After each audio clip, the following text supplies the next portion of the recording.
écoutez Europe 1 Matin et Jacques Serret, il est 7h25. L'heure de retrouver les pronostics du Quintet de Thierry Léger. Bonjour Thierry.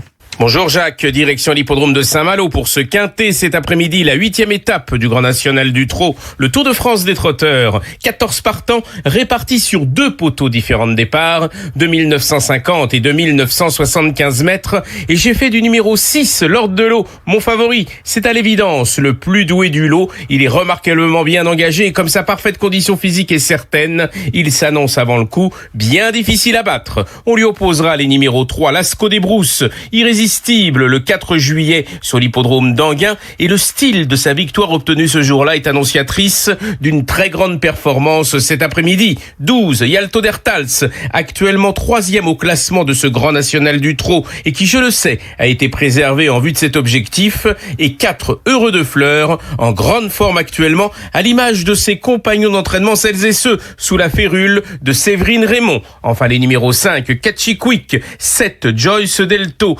14, Horatius Della et 8, Omarland compléteront ma sélection. Mon pronostic, 6, 3, 12, 4, 5, 7, 14 et 8. C'est bien noté, merci Thierry Léger. Et si vous n'avez pas eu le temps de tout noter, les pronostics de Thierry Léger sont sur l'appli Europe 1 et sur le site europe1.fr. À suivre dans la prochaine demi-heure sur Europe 1, l'édito politique de Jean-Christophe Buisson du Figaro, le RN à l'heure des choix avant la campagne présidentielle, et puis le coup d'œil à l'étranger. Nous irons ce matin en Inde où une importante mobilisation a fait plier le Premier ministre Narendra Modi en obtenant la démission de son ministre de l'Éducation. Sans oublier la revue de presse à 8h moins le quart, des héros de l'ombre au compte dans le rouge de Washington à Alger, de Ceuta jusqu'aux prémices de 2027. Nous ferons le tour d'horizon des journaux de ce mercredi. Mais d'abord la météo avec vous, chère Marilyn, et ce sont des nuages que l'on va voir aujourd'hui. Oui Jacques, et sur une large diagonale ouest du pays de Tarbes à Metz, quelques pluies sont possibles vers Lille et Bourg-Saint-Maurice aussi. En revanche, la Pointe Bretonne ainsi qu'un axe allant de Perpignan à Belfort profitent d'un temps plus lumineux.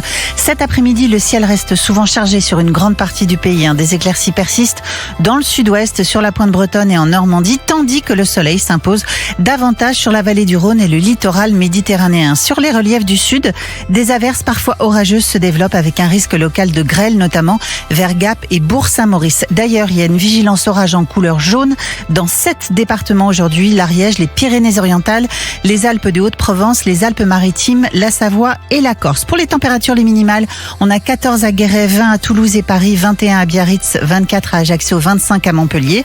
Les maximales, 22 à Boulogne-sur-Mer, 24 à La Rochelle, 28 à Rodez et dans la capitale, 30 à Troyes, 36 à Valence, 37 à Nîmes et 38 à Marseille. Et pour les vacanciers, la météo des plages. Sur les plages du Nord, l'eau est entre 18 degrés à Brest jusqu'à 22 à Dunkerque, des indices UV de 6 à 7, mais attention, il y a des vents forts, de 40 à Brest, 40 km/h à Brest, jusqu'à 60 au large de Boulogne-sur-Mer et Dunkerque. Sur la façade atlantique, on se baigne dans une eau de 18 à 19 degrés de Lorient à Lacanau, 24 à Mimizan, 25 à Biarritz.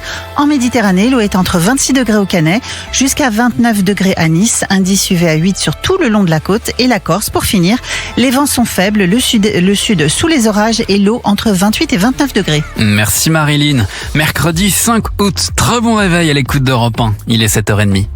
Europe 1 matin. 7h, 9h. Jacques Serret. À la une, la chaleur en France, c'est l'une de ses conséquences. Les salades se font de plus en plus rares sur nos étals ou dans les rayons des supermarchés, et ce n'est pas prêt de s'arranger. On évoquera aussi dans ce journal les étranges propos du ministre de l'Intérieur, Laurent Nunez, qui dénonce l'utilisation par des puissances étrangères des images de la crise migratoire à Ceuta pour déstabiliser l'Europe. On suivra aussi Gabriel Attal en campagne. L'ancien Premier ministre candidat en 2027 profite de l'été pour muscler son discours. Il était